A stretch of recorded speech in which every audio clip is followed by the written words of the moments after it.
Roll up, roll up. Try your hand against the mechanical Turk. The sickly sweet smell of burnt sugar hung in the air, cloying but inviting.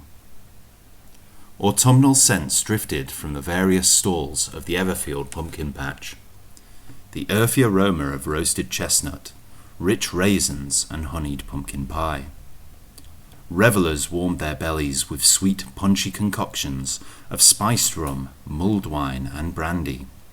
Potions brewed from fiery cinnamon and ginger, warm vanilla, zesty lemon, homely baked apple, and aromatic nutmeg, star anise, and cloves.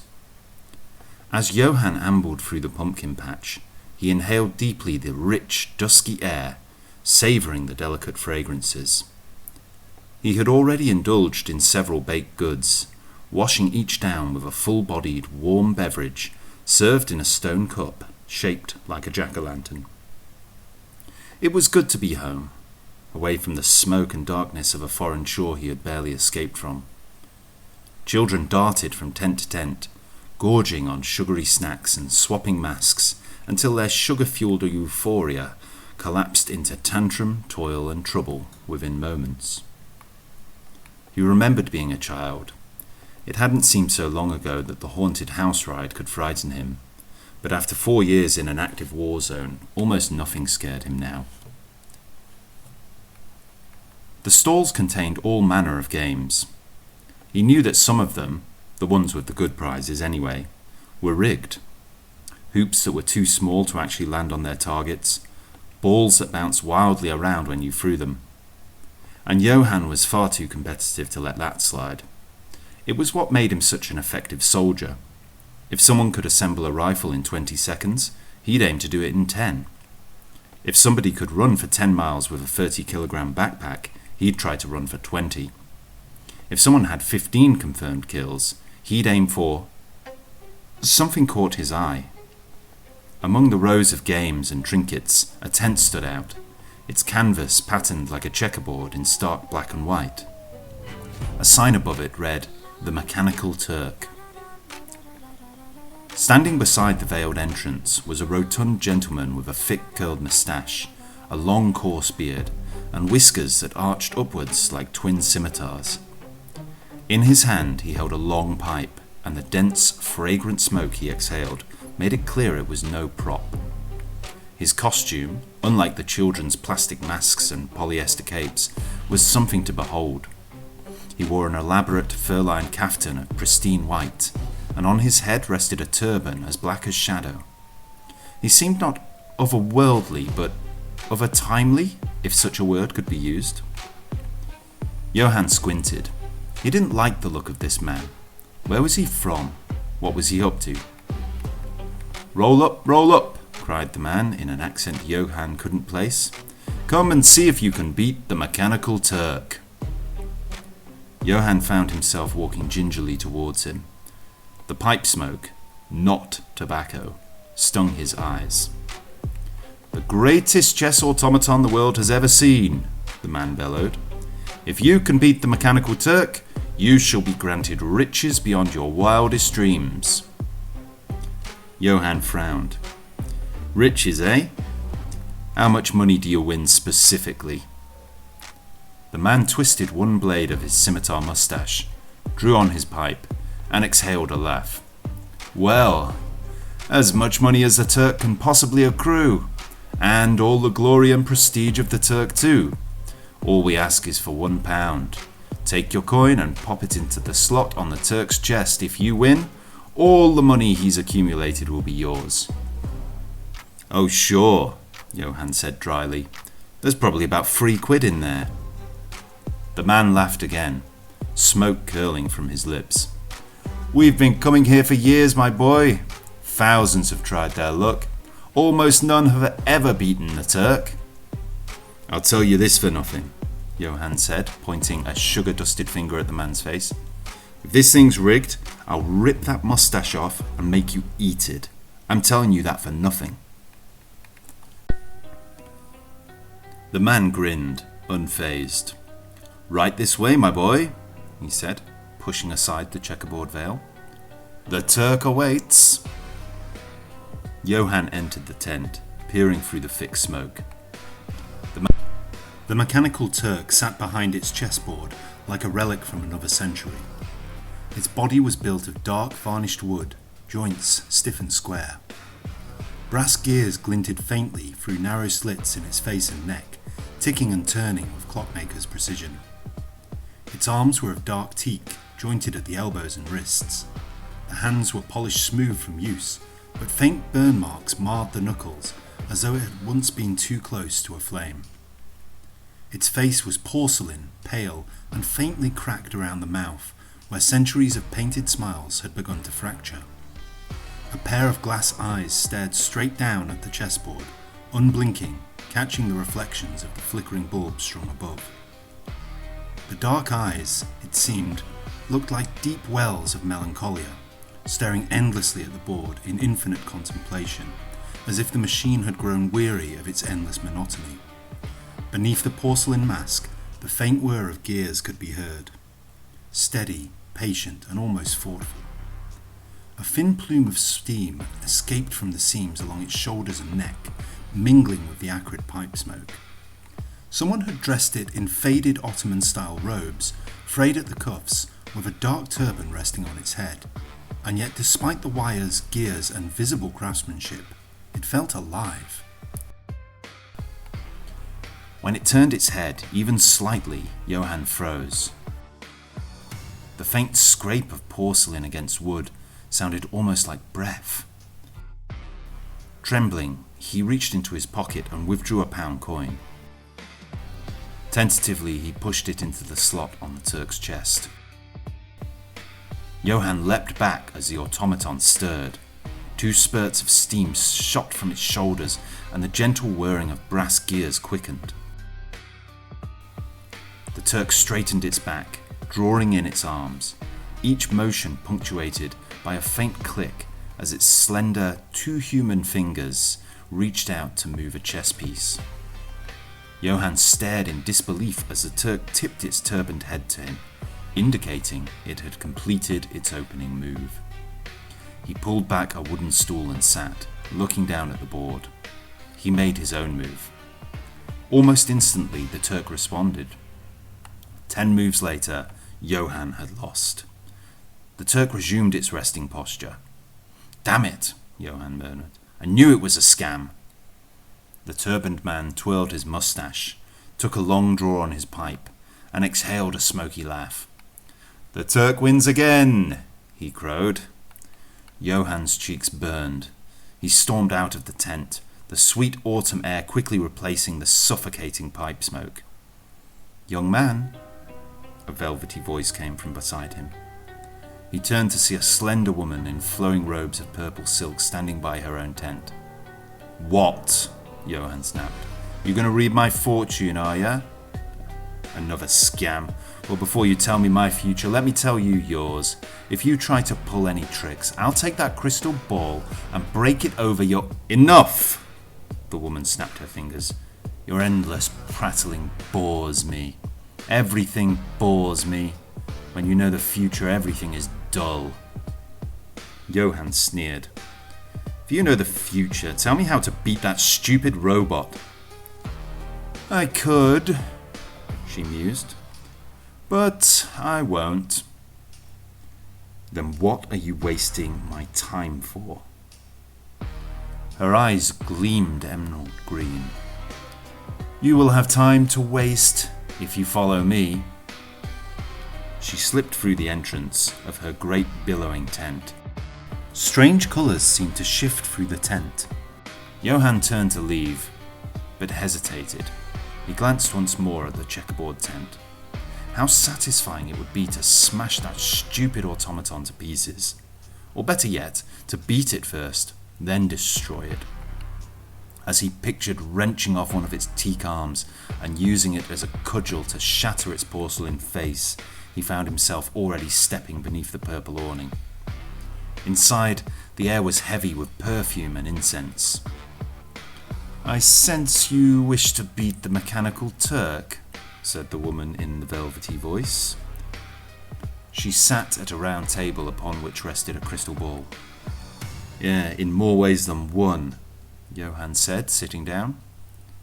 I can show you how to beat the Turk, she said. Oh yeah, and what do you want in return?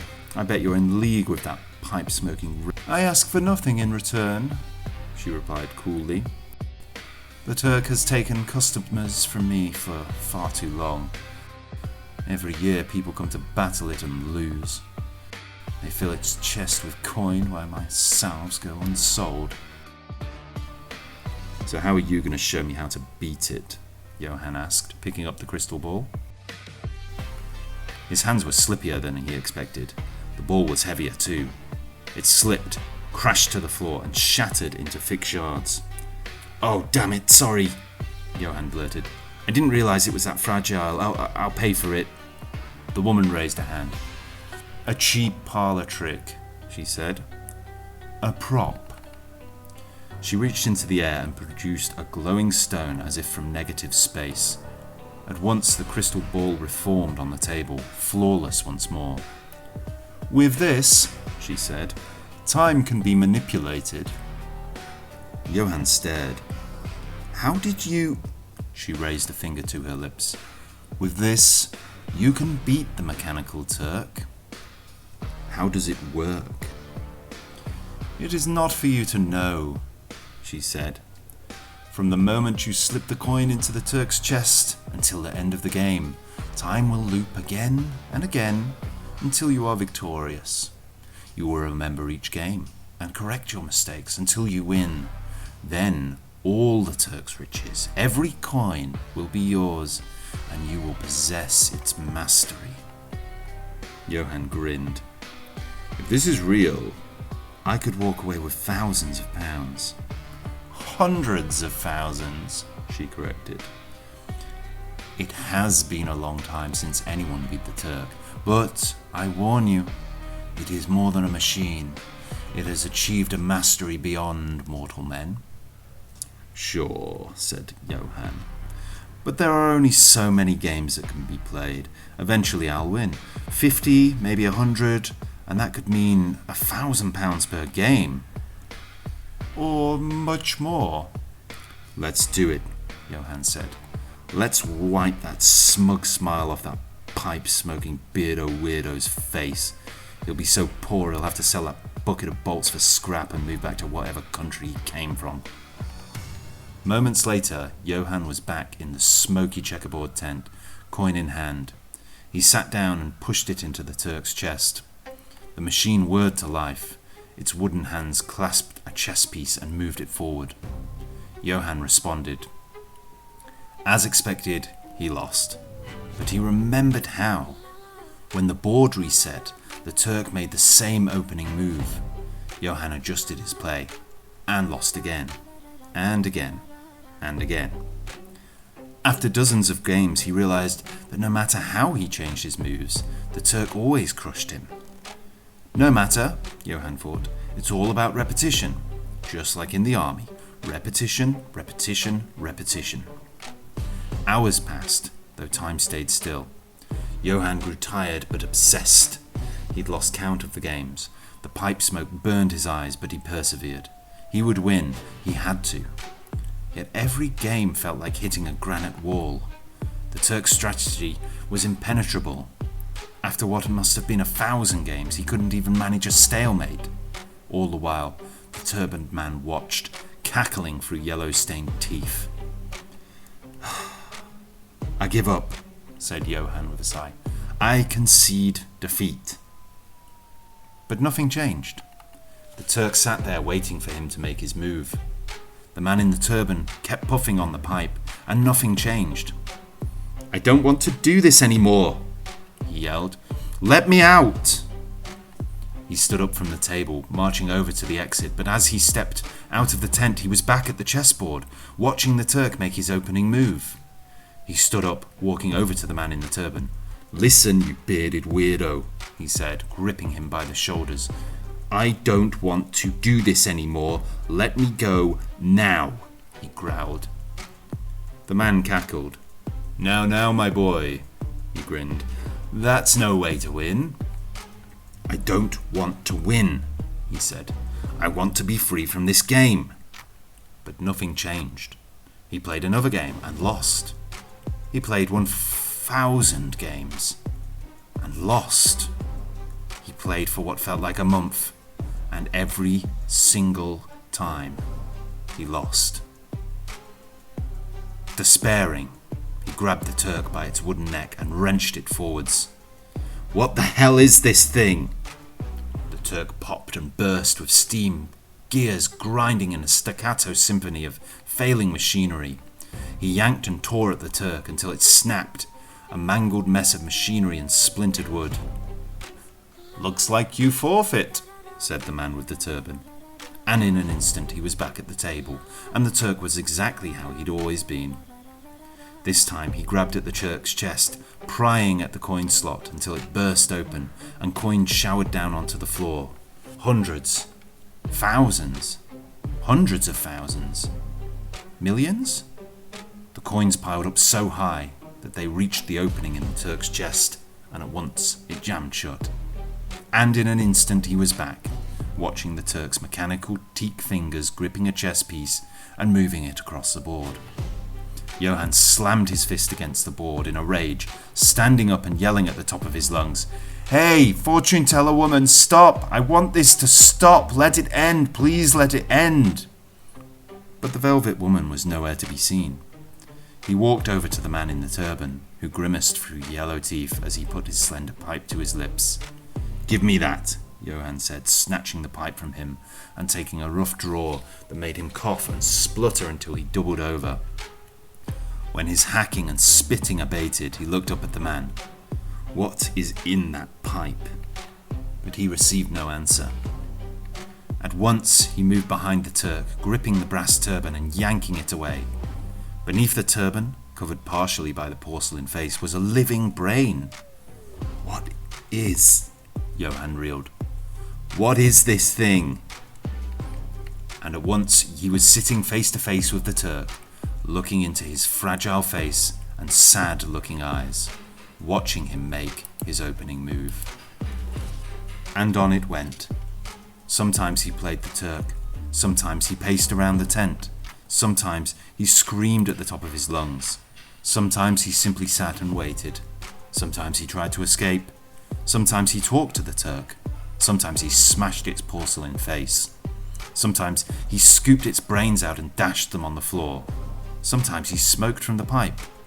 One time, he emptied the embers of the pipe onto the rug and burned the tent to the ground, and as the flames licked the man's moustache and his scimitar whiskers turned to flame, the room reset, as it always did, and once more he was back at the table, watching the Turk make his opening move. How many years had passed in this purgatory? He had become so accustomed to the smell of the pipe smoke that he had forgotten what fresh air smelled like. Would he ever smell it again? Would he ever walk out of the tent and inhale the rich autumnal scents? He turned to the man in the turban. How many possible combinations of this game could possibly exist? The man drew on his pipe and exhaled. "More than all the stars in the sky, more than all the galaxies in the cosmos, more than all the atoms in the universe. And the Turk has played a godly share." At once it struck him. There was a way out of this hell. Every move he'd made thus far, the Turk had been many moves ahead. If there were that many combinations to this game, then he could play it for 100,000 years and never win. But the Turk always made the same opening move. That was a limitation. A small one, but a limitation nonetheless. Infinity had just become a finite number, and a finite number could be attained. He sat there, hour after hour, day after day, week after week, month after month, year after year. No amount of time compared to infinity. As he played and played and played, he felt his brain shutting down. Time no longer existed, as every fibre of his psyche dedicated itself to playing again and again and again. His movements became robotic, autonomous, and wooden. He forgot his name. He forgot his life. He forgot his past. Everything he was became the game. His only existence became the game. And then, after an eternity of monotony, his cracked lips parted, and a voice that hadn't existed for millennia croaked out the word, "Checkmate." He had won. "Congratulations, my boy," said the man with the scimitar mustache, still smoking. "You've beaten the mechanical Turk." The Turk's eyes rolled upwards. Its head slumped. The gears fell silent. Cautiously, Johann stood. "The Turk is dead," said the man. "And now you shall have your reward." Johann shook his head. He wanted nothing, only to leave. The man finished his pipe and set it aside. Outside, the sickly sweet scent of burnt sugar wafted in. Johann followed it to the tent's opening. He stepped outside, and everything reset. Except this time, he was facing the other way. He tried to move, but his limbs were rigid. He tried to speak, but his lips were hard as porcelain. "A promise is a promise," said the man with the scimitar mustache. "All the riches of the Turk, and all the glory and prestige too." Johann's eyes darted helplessly. Roll up," he cried in an accent he did not recognize, "and see if you can beat the mechanical Turk." A young man entered the tent, dropped a pound coin into Johann's chest, and sat down. Steam burst from Johann's shoulders, his back straightened, gears whirred, and wooden fingers reached for a chess piece. He made his opening move. Roll up, try your hand against the mechanical Turk. Scent of cinnamon wafts through the air. Lanterns swing softly on Halloween night. Tents full of magic and secrets to bear. Pumpkin-patch faces swirl with delight. Checkerboard canvas, a turban of black. A man with a pipe and a smile like a knife. Put in your pound life, you won't get it back. If you beat the Turk, you take over his life. Glassy black eyes that never blink. Brass gears dream and wooden joints think. Steam exhales like an old man's sigh. The mechanical Turk can never die. Roll up, put your coin in the chest. Play with the Turk, put him to the test. Roll up to the checkerboard tent. Play with the Turk, your time is well spent. Repetition, a perpetual game. Endless spawn of 1,000 dawns. Every moment is exactly the same. Trapped in purgatory, he's only a pawn. No escape from the eternal Grand Master. Infinite moves, will it ever end? Time keeps spinning faster and faster. The clock goes back and starts again. Opening move, the same every time. Infinite moves in this game of mine. He drills and he hacks at the clockwork seam, until his name is just a dream. Roll up, put your coin in the chest. Play with the Turk, put him to the test. Roll up to the checkerboard tent. Play with the Turk, your time is well spent. Brass teeth bite, the turban peels. A living brain in a wooden seal. He smokes the pipe, the tent rewinds. Ash and coin and the same old lines. More than the stars he breathed, more than the cosmos. Play until you're nothing but the game. Roll up, put your coin in the chest. Play with the Turk, put him to the test. Roll up, if you have the time. Play with the Turk, play this game of mine. A promise kept, an automaton heart. Whirring gears as the